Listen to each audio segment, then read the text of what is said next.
ఇది కేవలం సమాచారంగా మాత్రమే భావించండి. వైద్య నిపుణులను సంప్రదించండి. అండ్ వన్ మోర్ థింగ్, ఇప్పుడు ఈ మధ్య డయాబెటిక్ అండ్ ఒబెసిటీ రెండిటికి కలిపి మెడిసిన్ వచ్చాయి. ఒకేసారి మనం వాటిని కంట్రోల్ చేసుకోవచ్చు అని చెప్తున్నారు. ఎంతవరకు నిజం అంట? ఇంతకుముందు నేను చెప్పినటువంటి ఈ GLP-1 రిసెప్టర్ ఎగోనిస్ట్ అట్లానే డ్యూయల్ ఎగోనిస్ట్ ఏవైతే ఉన్నాయో వాటినే మనం ఒబేసిటీకి ఈ యొక్క టైప్ 2 డయాబెటీస్కి మందుల కింద చెప్పుకోవాల్సి. ఓకే.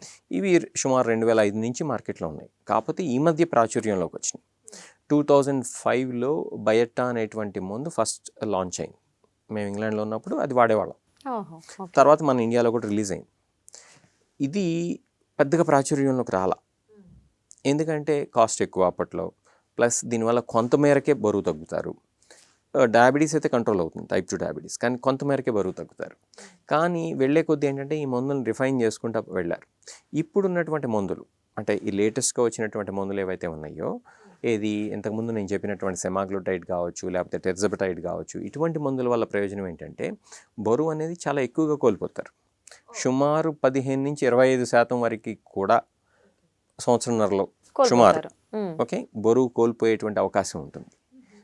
దానివల్ల ఏంటంటే కేవలం టైప్ 2 డయాబెటీస్ మాత్రమే కాకుండా ఇతరత్ర జబ్బులు, ఈ అధిక బరువు వల్ల వచ్చేటువంటి ఇతరత్ర జబ్బులు, గుండె జబ్బులు కావచ్చు, కిడ్నీ జబ్బులు కావచ్చు, బ్లడ్ ప్రెషర్ కావచ్చు, కొలెస్ట్రాల్ కావచ్చు, గుండె జబ్బులు కావచ్చు, టైప్ 2 డయాబెటీస్ విషయం మనం మాట్లాడుకున్నాం.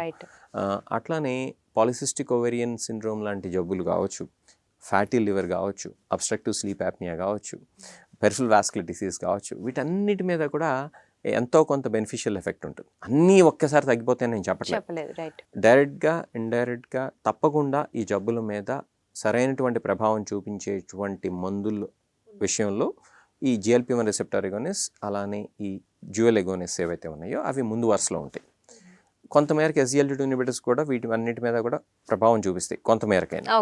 కానీ GLP-1 receptor agonist, dual agonist ఏంటంటే బరువుని ఇంతకుముందు చెప్పుకున్నాం కదా మనం, 15 to 25% వెయిట్ లాస్ అనేది ఈ మందుల వల్ల సాధ్యపడుతుంది. కాబట్టి అంత వెయిట్ లాస్ ఉంటుంది. కాబట్టి ఒక 100 కిలోలు ఉండేటువంటి వ్యక్తి 10 కిలోలు దగ్గరనుకోండి, ఊహించుకోండి ముందు అసలు ఎంత లైట్గా ఉంటుందో. ఇంతకుముందు నేను చెప్పినవి మాత్రమే కాకుండా ఆస్టియోఆర్థరైటిస్ ఆఫ్ ద నీస్ అంటే మోకాళ్ళ నొప్పులతో బాధపడేటువంటి వాళ్ళు ఎవరైతే ఉన్నారో, అరుగుదల వల్ల వచ్చినటువంటి సమస్య, ఆ పెయిన్ స్కోర్స్ కూడా ఇంప్రూవ్ అవుతాయి. ఆటోమేటిక్గా మన మోకాళ్ళ మీద భారం తగ్గుతుంది కదా, కాబట్టి పెయిన్ స్కోర్స్ కూడా ఇంప్రూవ్ అవుతాయి. కాబట్టి ఏ రకంగా చూసినా సరే మనకు గుండెకి కావచ్చు, లేకపోతే కొలెస్ట్రాల్ కావచ్చు, బ్లడ్ ప్రెషర్ కావచ్చు, టైప్ 2 డయాబెటీస్ కావచ్చు, కిడ్నీ సమస్యలకు కావచ్చు, ఫ్యాటీ లివర్కి కావచ్చు, అబ్స్ట్రక్టివ్ స్లీప్ యాప్నియా కావచ్చు, పాలిసిస్టిక్ ఓవేరియన్ సిండ్రోమ్ కావచ్చు, ఆస్టియోఆర్థరైటిస్ ఆఫ్ ద నీస్ కావచ్చు, వీటన్నిటి మీద అంటే కామన్గా బెనిఫిషియల్ ఎఫెక్ట్ ఉండేటువంటి మందులు అసలు లేవనే చెప్పుకోవాలి, except GLP-1 receptor agonist and dual agonist. ముందు ట్రిపుల్ ఎగోనిస్ట్ కూడా వస్తాయి మార్కెట్లో, ఇప్పుడప్పుడే కాదు, ఇంకా టైం పడుతుంది. బట్ యాజ్ ఆఫ్ నౌ అయితే మాత్రం ఇవి మార్కెట్లో అందుబాటులో ఉన్నాయి. ఇవి డాక్టర్ల సూపర్విజన్లో మాత్రమే వాడుకోవాలి.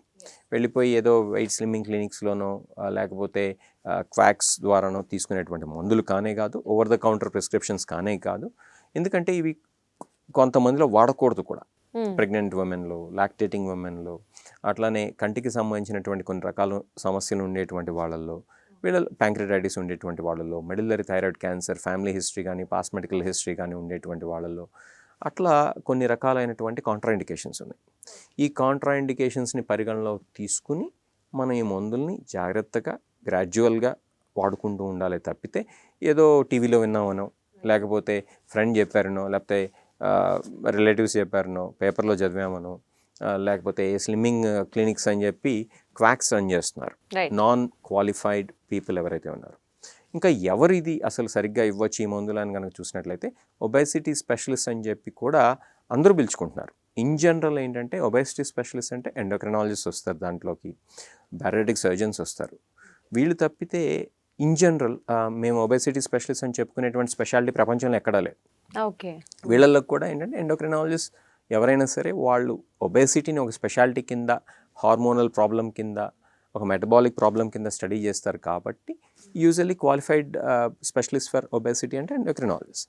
సో వీళ్ళ పర్యవేక్షణలో తీసుకోవాలి, లేకపోతే సీనియర్ ఫిజిషియన్స్ ఎవరైనా వాళ్ళకి ఎక్స్పీరియన్స్ ఉండి దీంతో వాళ్ళు కంఫర్టబుల్గా ఉంటే వాళ్ళ ద్వారా కూడా తీసుకోవచ్చు. అంతేగాని ఎవరు పడితే వాళ్ళు వాడేటువంటి మందులు కావని సవినయంగా చెప్తున్నాను. ఎందుకంటే డాక్టర్ గారు ఏదో టీవీలో చెప్పారని చెప్పి మన దురదృష్టవశాత్తు ఏంటంటే మన ఇండియాలో నాకు ఈ మందు కావాలంటే చాలా ఫార్మసీస్ ఇవ్వకూడదు కానీ ఇస్తారు. ప్రిస్క్రిప్షన్ లేకుండా కూడా. ఇవి ప్రిస్క్రిప్షన్తో మాత్రమే వాడేటువంటి మందులు. అవి కూడా జాగ్రత్తగా వాడుకోవాలి, ఎట్లా పడితే అట్లా వాడకూడదు. డాక్టర్ల పర్యవేక్షణలో వాడుకున్న, ఎందుకంటే సైడ్ ఎఫెక్ట్స్ కూడా ఉన్నాయి. ఇంతకుముందు మనం చెప్పుకున్నాం కదా, గ్యాస్ట్రోపైరసిస్ లాంటివి రావచ్చు, ఆపరేషన్ లాంటివి ఏమన్నా వేరే కారణాల వల్ల చేసుకుంటూ ఉంటుంటే దాని ముందు ఆపేయాల్సి రావచ్చు. ఈ మందులు వాడుతున్నప్పుడు ప్రెగ్నెన్సీ తెచ్చుకోకూడదు. కంటికి సంబంధించినటువంటి సమస్యలు కొన్ని ఉంటాయి, అవి ఉండేటువంటి వాళ్ళు వాడుకోకూడదు. ఇలా చాలా స్టెప్ వైజ్గా వెళ్ళాలి మనం. ప్లస్ ఈ మెడిసిన్స్ ఒక్కటే క్యూర్ కాదు, దీంతోపాటు లైఫ్ స్టైల్ కూడా పాటి. డెఫినెట్లీ అది కామన్ లైఫ్, చాలా కామన్ డినామినేటర్.